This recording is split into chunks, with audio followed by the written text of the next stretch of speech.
What's good, YouTube? This video is going to be about 3 manipulation tactics men use to trick women into bed and get whatever else they want from them.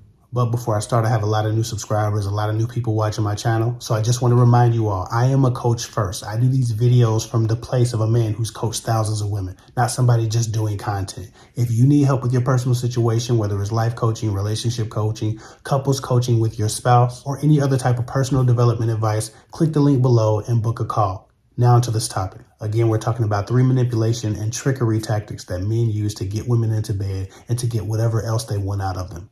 The first tactic I want to talk about today is a lot of men right now are being taught to insinuate that they don't like a woman or that they're undecided about her on the first or second or even third date. Okay.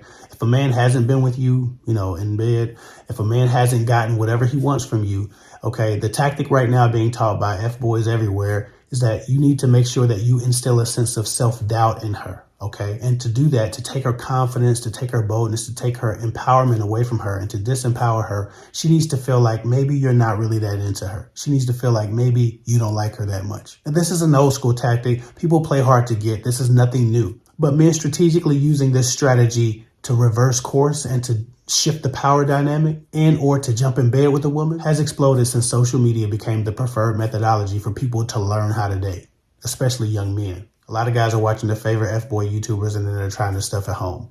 When a man insinuates that he doesn't like you, especially when it's like unprompted, he just kind of throws that in there, or that he's undecided. Again, not in context of the conversation, just random comment that would obviously take away from your confidence a little bit. When it's done like that, in general, it's going to be a tactic. It's a tactic to make sure that you feel a little bit off balance, like you have to prove yourself. Men know that a lot of women love a challenge, right? And they like that feeling of anxiety they get when the man is not sure about them or they can't tell how a man feels. I don't know why so many women are so addicted to the trauma and the uncertainty and the anxiety that comes with not knowing where you stand with the person. Even so, it's one of the most effective ways to manipulate a woman's feelings for you that has ever been discovered to date, and men are using it on purpose. Watch for comments that are outside of the context of the conversation that are meant to disempower you. Watch for comments about him not being sure about what he wants now or not necessarily knowing you well enough to like you. Anytime a man is randomly implementing things that aren't necessarily positive, it's generally strategic. The likelihood is he's doing it to make you feel off balance. He's doing it to make you feel like you need to work harder. And in general, when a woman's working harder for a man's affections, she's getting more physical. A lot of women don't know how to get out of the rut with a guy without being more physical, without being more sexual. But understand this, affection with a man that can be earned through conversation, through getting to know each other, through familiarity, through shared experiences, it can be earned. So again, if a guy's talking about he didn't know how he feel about you, he's not sure if he likes you yet, he's trying to figure out if he likes you, anything like that, if he insinuates some uncertainty about you specifically, it's probably a tactic. Again, I've told you ladies over and over again, a real man, a decent man, a good man wants his woman at full power. He's not trying to disempower her on the way to the relationship. He likes her confidence. He likes her self-belief. He's not attacking it for no reason. Moving on, the second manipulation tactic, the second trickery device that men are using to trap women and or to trick them into bed is mentioning other women.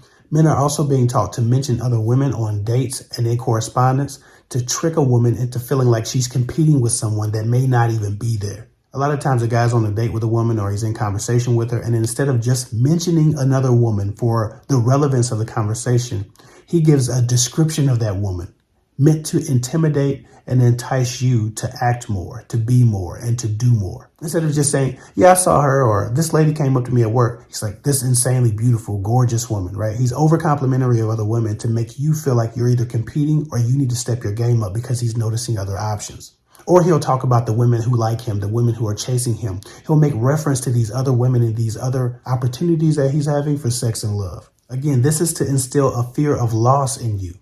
Right? If I don't compete, if I don't stand out, if I don't go farther with him faster, this other woman or these other women that he has options to have will beat me out.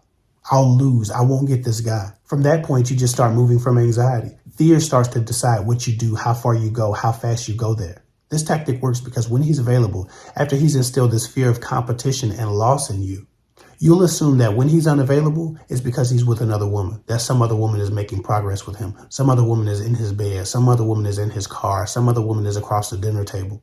You start to feel like you've lost something that you never really had. Your mind starts to play tricks on you. You start to wonder what you did to deserve this, what you did to push him away. You start to look to improve when you've not even made any mistakes or done anything wrong. You start to apologize for things when you've not done anything against him or to him. These first two tactics are meant to make you doubt yourself.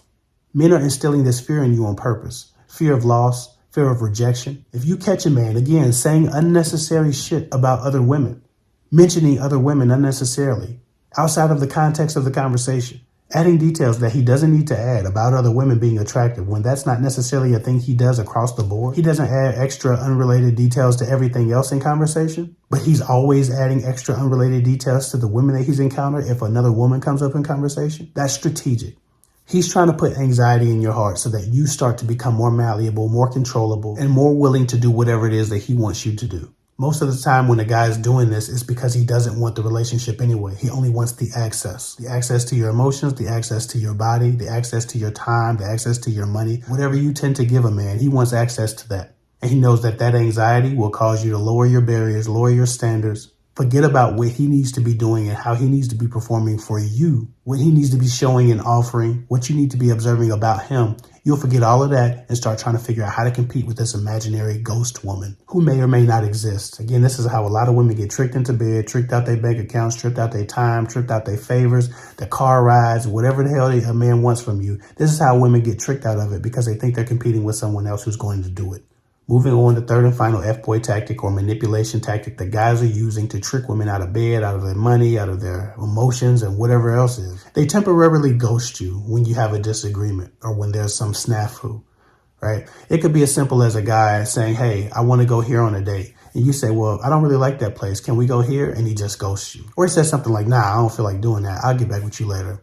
Or he shows some kind of irritation with what you do, and he just ghosts you. He says he's going to call you back later, or he says he's going to respond later, and he just doesn't. You don't hear from him for weeks. And then he just pops back up like, hey, what's going on? He's popping back up after he takes you off of punishment, after you've had an attitude adjustment, and now you realize that he will abandon you. The point was to instill a fear of abandonment in you, a fear of loss, a fear of rejection. And sometimes if the other two methodologies don't work, he does this. This always works. When a woman thinks she had an opportunity at love, had an opportunity as some man that she wanted, that she saw value in, and then he just takes himself away from her randomly when they have a disagreement. The point of reappearing is to see if you've learned your lesson, not to stand against him, not to stand up for yourself, not to upset him, irritate him, or challenge him. He reappears to see if you're now more malleable. More often than not, when a man reappears after that, he's more demanding, not less demanding.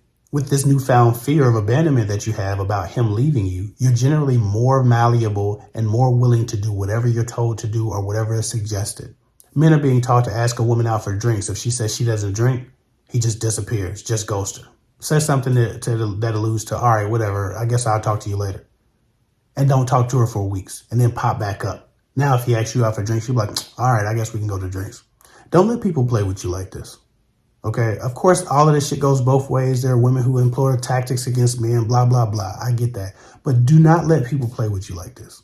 If a man puts you on ice, if he temporarily ghosts you, never talk to him again. When he pops back up, what's up, big head? What's up, sexy? What you been up to? Where you been? That's a big one. Where you been? My ass, bro. My ass. You knew where I was. You let me over here.